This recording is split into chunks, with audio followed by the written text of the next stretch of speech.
nanka Abronye se abusia wasesa 2026 on attack obi abie but onya nhwe han emobi emfa ni wura ni metwitwi form efa nsem Dormaahene ebeka fa Asantehene abusia Abronye abe reply no enya Abronye nko Abronye ana Gyiminology mine no man o yes ja Gyimi so wunne munyanza agabu se wajiba that man abusia omu abe reply na Dormaahene I Penyah broke media best was say didi mo be like a video no that my brother subscribe button and click the notification on the latest update na ba chere wa gbe ya mama e wo comment section so baso no share for any person so me catch us every kwem no most of the videos will center on Dormaahene because anytime be as a chieftaincy one of la sunjue ba ka kere Dormaahene be hanya mu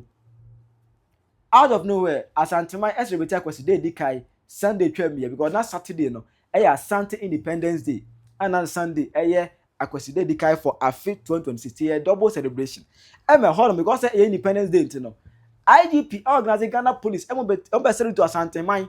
say be celebrate Asantehene celebrate to Asantehene at large say etime kun ye ni bonfita kun di ye ho ntem because 1935 that time na Ghana kura nya nwe so ni broni be kun na ye Asantehene ni kan broni akun ade ye ho ni 89 ye de ye ho ye yen ba kuma za oni ye de ye ho enti IGP the Ghana police eba Asantehene hifie mention hifie for the Akweside no to organize a parade, to host a parade for Asantehene and Asantehene and Dormaahene so want ase afes no at the GJA Ghana Journalists Association awards in 2025 on say Mahama Elko na Asantehene e wo hobi e ma hokra Mahama e present award bi and a gift bi e ma Asantehene Dormaahene say no so want ase Ghana police for Tonza flat Asantehene Emma be inspected Ghana National Police Headquarters Ewa Accra and Asantehene so want and so Dormaahene so want ase from there no Oko Bank of Ghana eko inspect hold money ade and so no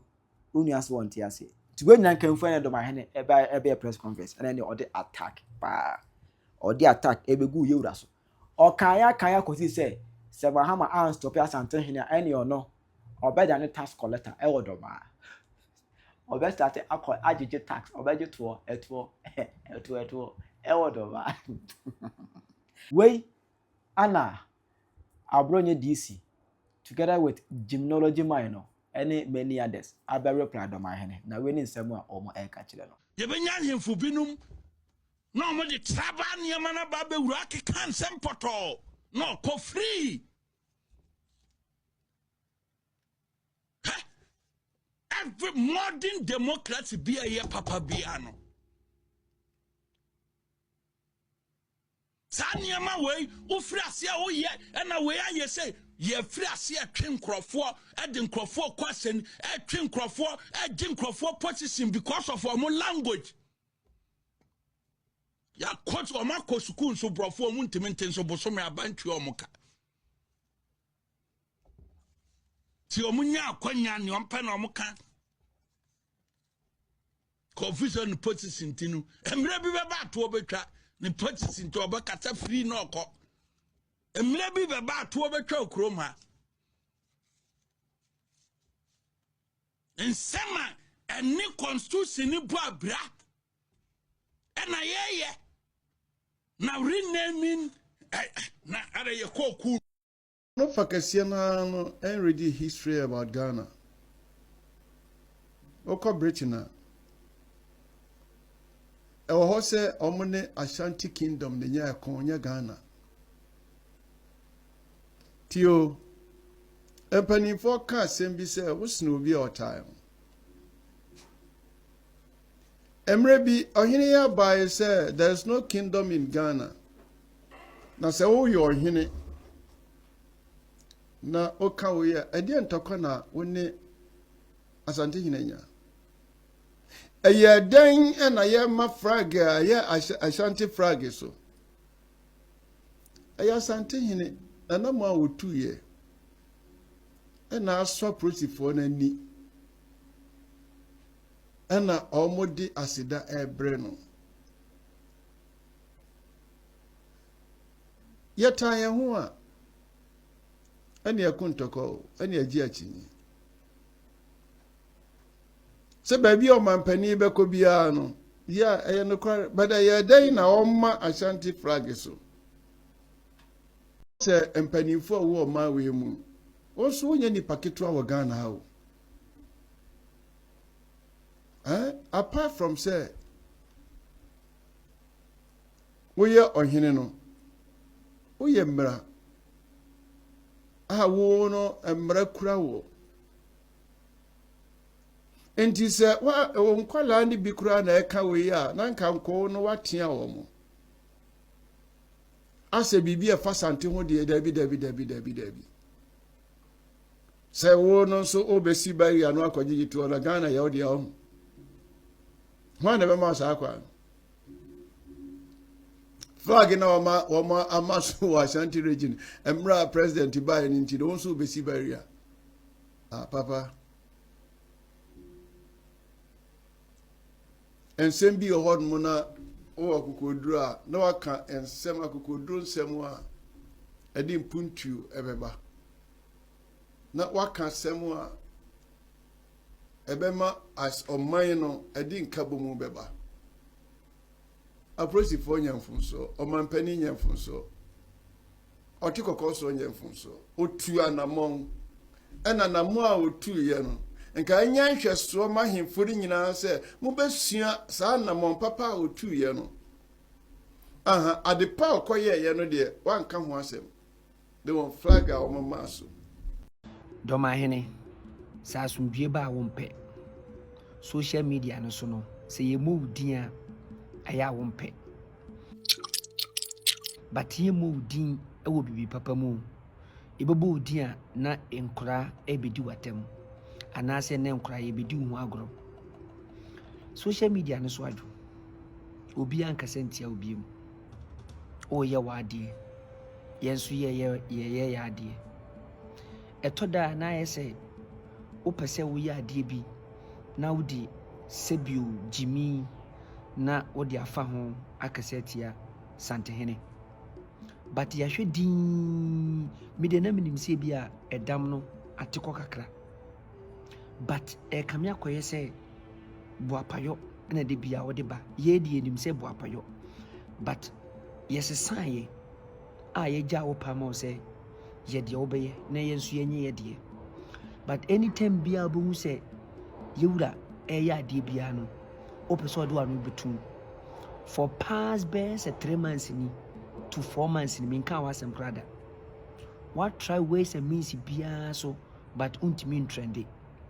me catch you said Dormaahene so we no mind for mahura mumpo musibre say yes solu su biema wan hwa udibire kutawo no ye beje afri wunsem I'm telling you udibire na kutawo no ye beje afri wunsem ena sa National House of Chief no se me solu su biema deda meye no ye beyi afri ho because in the constitution no so what check here me kayo yes obi odi yoni bia oye no ho se oye ohene a o join National House of Chief no se odin sa ankwasasem no di yoni ene enoma bi ba mekayo se Mr. Tia mekayo me kotu aye constitution no e de akirawo Jimi ne yadoso Dormaahene Jimi no e yadoso is too much onso why ya mo bi ehu se wani magu ase on say obo ho asafo hene se mo obi antu galamsey okutu galamsey ama enwoma bebre akoso wodoma uwi ye na wotene wo ho ena wo ye ho te se de o stop galamsey no but what we enya nu ntina me bae onwoma bia ma pale guo se wo pese ye de heat ne bawa ye de heat ne ebebrewo jan kwasasem na wudie no wo ye panyimu jai media no so dua no akwa ba okofa ba ye be twon fom se media ne ba ne ye bo din kakra but se wo Jimi a Dormaahene we ye kokobo mane entosu biem e mane entosu biem ne ja sa ankwasasem na wo sole a de bia wadi de ye nka wasem no ja Jimi no me Mrantiehene me ba na me betia wa obi antimi stop me we ye kokobo fatu hofo ne ja Jimi no Penyah ya to abade ma no na oba na binu so beka ho Never think about flag. Then I won't tesa. What but damn do? And you can flag. There's a Asante flag na ye him no up and down air con. Eya we. So ni more. On country the patrol say support on chaso. And chaso. Ebe du ba bi agamadu men. Dormaahene na kwa jije to. E ko dina ba wi a borobrom. E jije to. Na me jije to American the patrol ba ka say oba stop. But honorable say Asɛm no aye. Say o Dormaahene what than tax collector. Say what than tax collector on. Ogwa jije to. Wunya hu hwe. Pressure na be ku pressure ubenya pressure free Asantehene wo ubenya pressure. Oh, president to kwa jije to kwa jije tax. Uko tu tampo e de ato Dormaahene kwa ne so. Ajije to. Ye ude mache. Ude mache Dormaahene. Afi pa na wo ba bedem. Afi na mehu sa Asante pressure no. Kuntu kata wu pressure account. Nti se wuti ba bi na se wunnim nyansa na asem bi asi na wamfa adwene nyansa anton. Na wo katim sem a. Yesu de Gyimi bayi wa no. Abusia share video na comment na like na kire wa adwene because wa adwene kire ehia me e wo sa adwuma di we mu pa. Wo betena social media so na wo to ayempia na akeka nkwa asem wi a afi no na wo pese wo play sympathy. Social media and this time around we don't have time for unkwasasema osole a wudi no social media ni so. O pre-trend na wo pre no this time around ye mfa maw but eno ma bi wo a na ya nche wo nyansa wo chia wo na wo de wo ho e na wo se wo be ne na bola so wadane aboa preko e na wo de e be prapra gatem wo de e be nam bola so wo de e be nam atechem wo de e be nam efiefiem krokro akoprapra yenso ye de e be ya de fefe dia ma o my Ghana edie be biem na Dormaahene eyew Ghana wa woni me sanaka aduana boy ya bayfo kan ye fama wo me bayenu ngobi afi dia wa pra wa kasa wasisu via se wo ye benfo na Dormaafo de aduanafo de mo ye benfo Gyimi kasa na okeka no ka wanu tum Dormaahene san mo asem na wo die no tan na jai because ensem fataw this time around nka social media no so nka so adwo ande na de bia wunya akonya betena simpie so ne apaso a na ototo akopre e de to social media no so na akeka nkrofo adwini edibom na Gyimi wo social media so adai e na Dormaahene wo yes ane o man me bayenu ngobi wunya akonya betena social media so no ye oketrema kakraka dududu na o kan kwasasem de kire social media fo ade bia kwaso abane de nim se tumi nyina ya tru te se John Dramani Mahama onne Ghana nyina ya de yetumi ama no yewura na aswe no bi te se police bi te se military ni nyina ahihya na se ya na moa yewura na so Dormaahene nkunya mo pese mo che say sorry to say mumu no ye ni nyansani bia wo mu ana anti agimambadu di se hunugu kuro n'anim ase egu abonofo binom anim ase saa anti mu nyanyansani bia ma ni tunifo enti we no mutu na de so mu bewu ana wo kan se ni Penyah ta wa Gyimi agimambadu di wa Gyimi mo anti mu fa no ball aben so na mu di bedi ade mo fa no ball aben so na di bedi ade wo so de da bia wo na ko kan tokwa ko ye ko so se si ya na Asantefo pe tribalism no mu ye say eti wa Gyimi no me nka chesu wa Gyimi agimambadu pa de mini ball akwa mo fa no so di bedi akunya no sabe pe info bebere kura no mu so di bedi ade so we anya ba wie next time we see na ya mo hwehwe na Gyimi mo fa ne ko psychiatric hospital na mo hwehwe na Gyimi we di enye na we say constitution no Asantehene di wo mu ana constitution no Asantehene di wo mu ate ja wata no agimambadu ne ja Gyimi no wanyini na Dormaahene adwe de say enka yura Mahama nyansabo akwa wo ba betire kunya so nka eme Asantehene aba form nti oye campaign massively edema Mahama no na oga say Mahama adwe ti so ro Dormaahene adwe how quite disappointed but they do adwe di agoro adwe ti say Dormaahene why you know Andrew a one bite tipo ya yusu o be preprasa no we are better social media so waki kan se hunu sa eno ana obeye eno ana obeye edru eyi abato berebia abato edru su biwa na sa de oba be kampe Otumfuo party bia tu fa de kampe o ono NPP ba woginam NDC ba woginam gum ba woginam CPP ba woginam o party no disappoint o Dormaahene ene kafra wate kafra se abadesa na de ade so de wo de ya sa de beba nyakopo ahye ba ko eda wiem ene ba ko da sasi so ti so betimi abra Asantehene ase ayi se wa ko se de da wiem no na wo parachute kura woni bi o be kasasa me se da me show video bi mi wie na me hu nyina afọ no o ete so to puti sei Asantehene moto pressure too much. Moto pressure too much. And also, it didn't come over far. Moto pressure ama nana ajimamba do aba bonten abekasa. Na kasa no mu no, eni mu nkyerɛkyerɛ kakra ene ebe kyerɛkyerɛ mu. Akasa fa. Ana ajimamba do. Asantehene ma pressure too much abekasa. Ana jetiani say also uja Mr. Yuhunu IGP Mr. Tete Yuhunu Asɛm no na onye na dwuma ana yebesrew Mr. Yuhunu adwuma oye no yebesrew Ghana Police Service omani so jano asɛm fama no Asanteman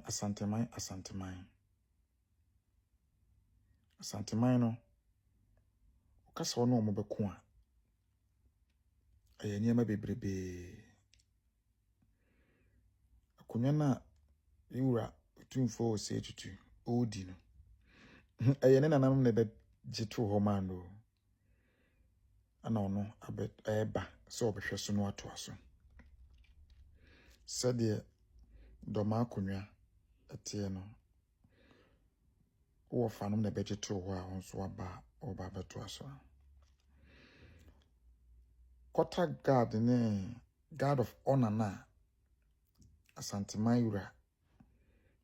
IGP ayede man no ana yebesrew ensei bibia wonso so obisu betimi ayebi based on say why do say bia beko police administration ana say uye bibi odoma na police administration so omo ba ho ometima be the same thing at the amount ensei sa pepepe na yuru atete yunu so okọ northern region okọ chia omohene kese ho a ometima ye bia ma no sa pepepe na gamanche so eko headquarters police administration ometima ye bia ma no sa pepepe na Cape Coast hene ono so if you want man say IGP soko a ometima ye the same thing amana and say bibia gamanche eko national headquarters Ghana Armed Forces ho omo ye the same thing man inti adenti na sante de omo ye bia ma sante